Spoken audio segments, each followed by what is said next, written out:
اعوذ باللہ من الشیطان الرجیم بسم اللہ الرحمن الرحیم۔ گورنمنٹ ڈگری کالج فورٹ عباس کے سیکنڈ ایئر کے طلباء جو اردو پڑھتے ہیں ان کے لیے آج کے لیکچر کے ساتھ پروفیسر خضر عباس حاضر ہیں۔ آج ہم سبق نواب محسن الملک کا خلاصہ پڑھ رہے ہیں۔ یہ دیکھیے کافی اہم خلاصہ ہے اور مختلف بورڈز کے امتحان میں آ چکا ہے۔ یہ دیکھیے کافی سارے بورڈ کے پیپرز میں یہ خلاصہ آ چکا ہے۔ تو خلاصہ اس کا ہم پڑھنے لگے ہیں۔ عزیز طلباء، قدرت نے نواب محسن الملک مرحوم کو بہت سی خوبیاں عطا کی تھیں۔ وجاہت، ذہانت، خوش بیانی اور فیاضی ان کی ایسی عام اور ممتاز صفات تھیں کہ راہ چلتا بھی چند منٹ کی بات چیت میں معلوم کر لیتا تھا۔ خطاب یا نام اٹکل سے رکھ دیے جاتے ہیں، مسمہ کی خصوصیات کا ان میں مطلق لحاظ نہیں ہوتا، لیکن محسن الملک کا خطاب ان کے لیے بہت ہی موزوں نکلا۔ ان میں پارس پتھر کی خاصیت تھی، کوئی کہیں کا ہو ان کو چھوا نہیں اور کندن کا ہوا نہیں۔ وہ جوہر قابل تھے مگر موقع کی طاق میں تھے۔ حیدرآباد میں ان کی سیاست دانی، تدبر اور انتظامی قابلیت کے جوہر کھلے۔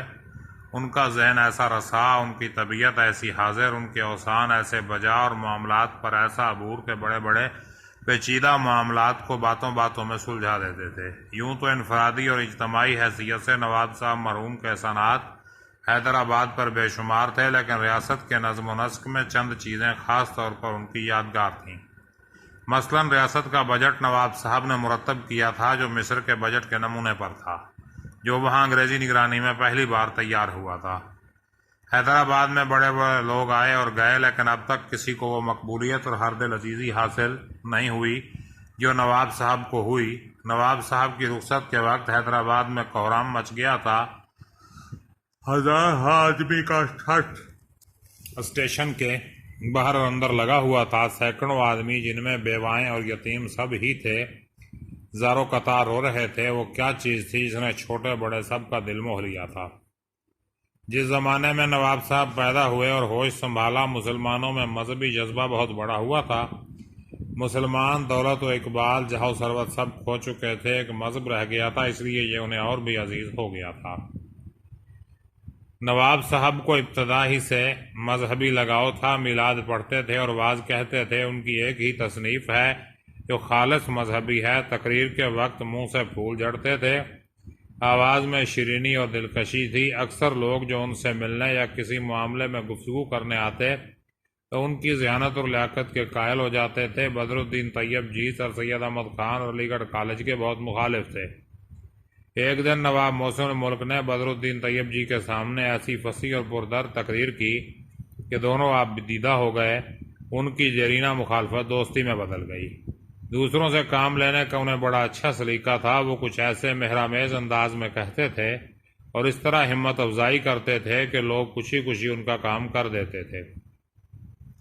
اپنے ملازموں اور ماتحتوں سے بھی ان کا سلوک ایسا تھا کہ وہ ان کی فرمائش کی تعمیل ایسی تندہی اور شوق سے کرتے تھے کہ جیسے ان کا کوئی ذاتی کام ہو، اور وقت پر جان لڑا دیتے تھے۔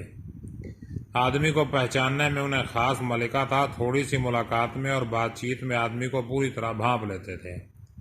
ان کے ملنے والوں میں برے بھلے ہر قسم کے آدمی تھے۔ نواب صاحب کو مطالعے کا بہت شوق تھا۔ اخبارات اور اردو، فارسی، عربی کی کتابیں برابر پڑھتے رہتے تھے۔ انگریزی کے اخبارات اور مضامین بھی پڑھوا کر سنتے تھے۔ انگریزی کی ایسی کتابیں جو ان کے مزاج کی ہوتی ان کا ترجمہ کروا کر پڑھتے اور بحث کرتے تھے۔ ان کے کتب خانے میں فارسی، عربی اور انگریزی کی اعلیٰ درجے کی کتابیں تھیں۔ سر سید کی وفات کے قریب کے زمانے میں اردو کی مخالفت کا آغاز ہو گیا تھا۔ اگرچہ سر سید کی حالت اس وقت نازک تھی، پھر بھی اس جواں ہمت بڈھے نے اس کے متعلق لکھا پڑھی شروع کر دی تھی۔ نواب صاحب اسی شاہراہ پر گامزن رہے جس کی داغ بیل سر سید ڈال گئے تھے۔ سر سید کے بعد محسن الملک نے ان کے کام کو خوب سنبھالا۔ اب کوئی ان کی یادگار بنائے یا نہ بنائے، ان کا کام ہی ان کی سب سے بڑی یادگار ہے۔ تو عزیز طلبہ، یہ ہمارا آج کے سبق کا خلاصہ ہے، اور کل ہم انشاءاللہ اس کا حصہ معروضی کریں گے۔ تب تک کے لیے اجازت دیجیے، اپنا خیال رکھیے گا۔ اللہ حافظ۔